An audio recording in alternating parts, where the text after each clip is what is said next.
All we have are rumors and supposed leaks. The website VGR.com has a nice summary of some of the bigger ones, but please take all of these with a huge grain of salt. There's absolutely no way to verify any of this, and much of it, if not all, is likely incorrect. Still, we can discuss it and decide how likely or unlikely each rumor is. Speculation is always fun. Okay, so the first and biggest rumor here is the release date and consoles that Starfield is coming to. The rumor states that it was originally planned for fall of 2019, but has since been pushed to 2020. That isn't at all surprising and is absolutely expected. Wouldn't it be, what do y'all think of if Starfield actually released in November of this year? Because usually they release their big games like Fallout 76 or a new Elder Scrolls game or any like Fallout game. They've always released that stuff in November, like towards the holiday season. That's usually what Bethesda aims for. Do you think they'd actually do that for this year? I mean, the only thing that they did really was, I guess their only ace in the hole for last year, or I guess last year / this year, was Doom Eternal. And that was when it got pushed back from November to March. Could be possible, but never played the game, so I have no idea, to be honest. Well, this one hasn't even come out yet. Like, it's still apparently in production. At least to our knowledge.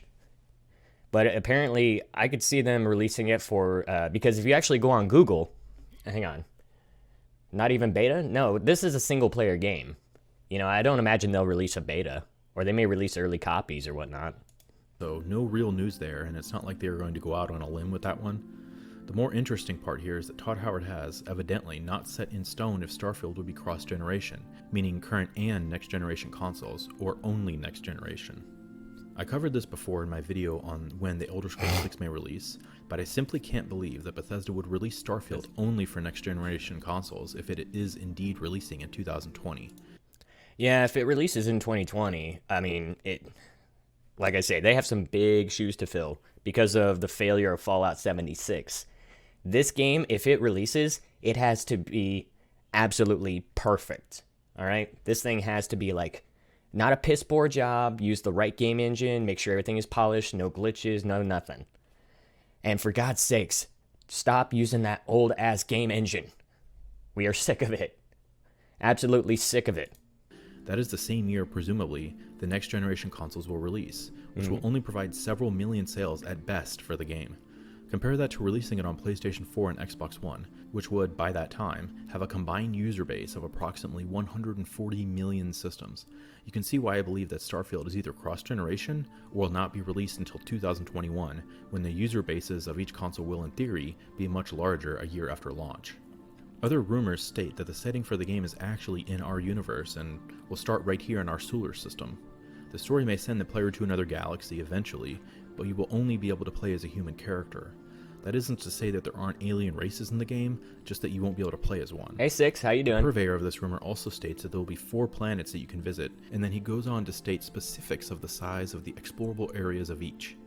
As a side note, anytime leakers provide this kind of detailed information, it seems to be almost always false. That said, I'll include it here anyway and let you be the judge. So, and I quote, "There will be 4 different planets players can visit. The largest will be around 1.4 times the size of Skyrim's map. The rest will be slightly smaller, at around 0.8 times.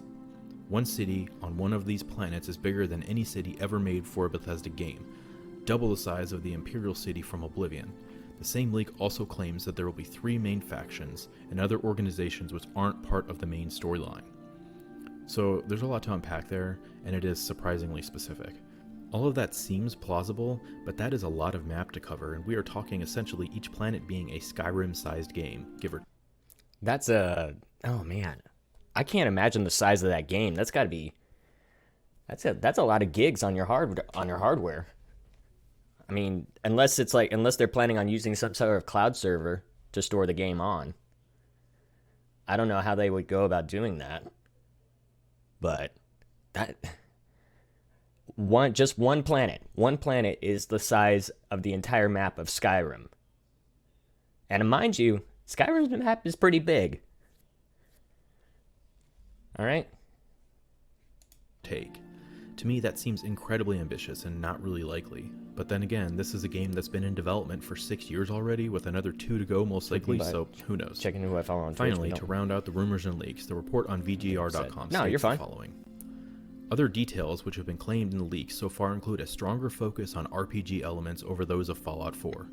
Radiant quests will return in some form, as will a weapon modification system based on that of Fallout 4 and Fallout 76. One leak suggests that the protagonist will not have a voice in a manner more similar to Skyrim than Fallout 4. That set of rumors seems entirely realistic and way more likely, but again, they aren't really going out on a limb here.